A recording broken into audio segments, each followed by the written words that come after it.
Assalamualaikum warahmatullahi wabarakatuh. Perkenalkan, nama saya Aryan Husain, Stambuk 17179363. Di sini saya akan menjelaskan salah satu materi dari mata kuliah Manajemen Strategi, yaitu bab 10, Manajemen Strategi untuk meningkatkan kinerja organisasi. Tingkat kinerja organisasi didasarkan atas pemahaman yang jelas mengenai tujuan dan strategi organisasi. Adapun faktor-faktor yang memberikan kontribusi kepada organisasi yaitu 1. Tujuan yang dirumuskan dengan jelas serta strategi untuk mencapainya. Yang kedua, kepemimpinan yang kuat dan visioner yang berorientasi pada hasil. Yang ketiga, tim manajemen yang kuat, proaktif dan inovatif. Yang keempat, kerja sama tim yang efektif di seluruh organisasi dengan konflik yang terkendali. Yang kelima, kemampuan yang cepat untuk merespon peluang dan ancaman. Dan yang keenam, dorongan yang kuat dan berkelanjutan bagi inovasi dan pertumbuhan.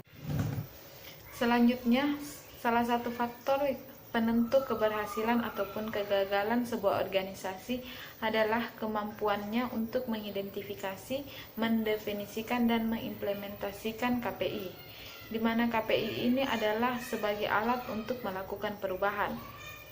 KPI semakin penting peranannya dalam menghasilkan keputusan yang kuat dan tepat waktu, yang tentu saja menjadi faktor utama diraihnya kesuksesan dalam sebuah organisasi.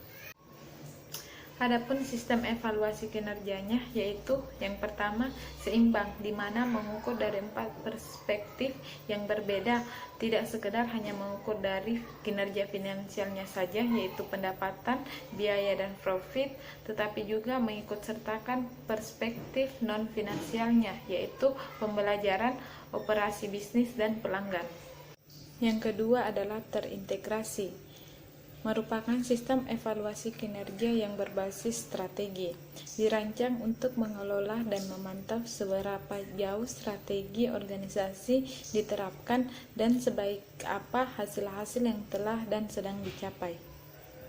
Yang ketiga, memiliki indikator kinerja yang mengukur kinerja masa lalu dan indikator kinerja yang memprediksi kinerja masa depan. Yang keempat adalah selaras, diturunkan secara runtut dan sistematis dari tingkat korporasi hingga ke tingkat departemen, bahkan karyawan. Dengan demikian, strategi dan sasaran-sasaran organisasi secara konsisten atau diturunkan dan diterjemahkan menjadi rencana kerja individu. Selanjutnya, kegagalan balance scorecard. Yang pertama, kurangnya komitmen manajemen senior. Komitmen manajemen senior diperlukan karena mereka wajib menjelaskan strategi organisasi. Dan yang kedua itu, terlalu sedikit individu yang terlibat. Dari sejumlah perusahaan, seorang eksekutif hanya membangun balance squad seorang diri ketimbang memimpin sebuah tim.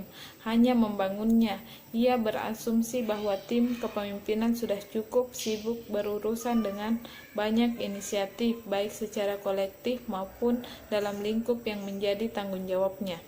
Yang ketiga, hanya melibatkan tim eksekutif senior.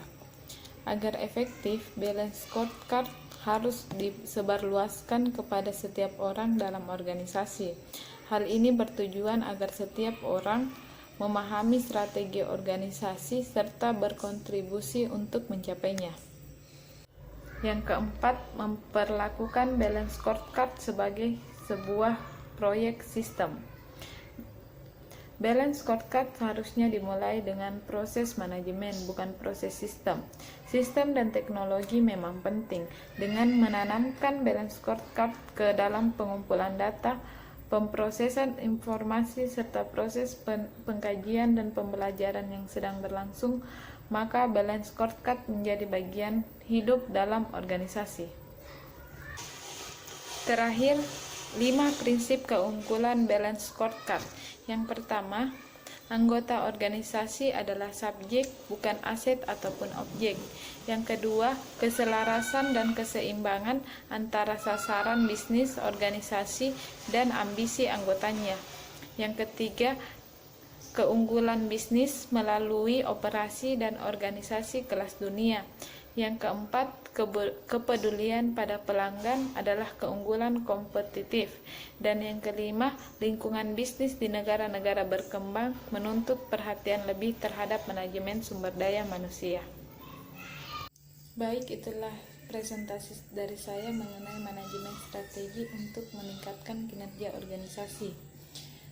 Sekian dari saya, kurang lebihnya mohon dimaafkan. Assalamualaikum warahmatullahi wabarakatuh.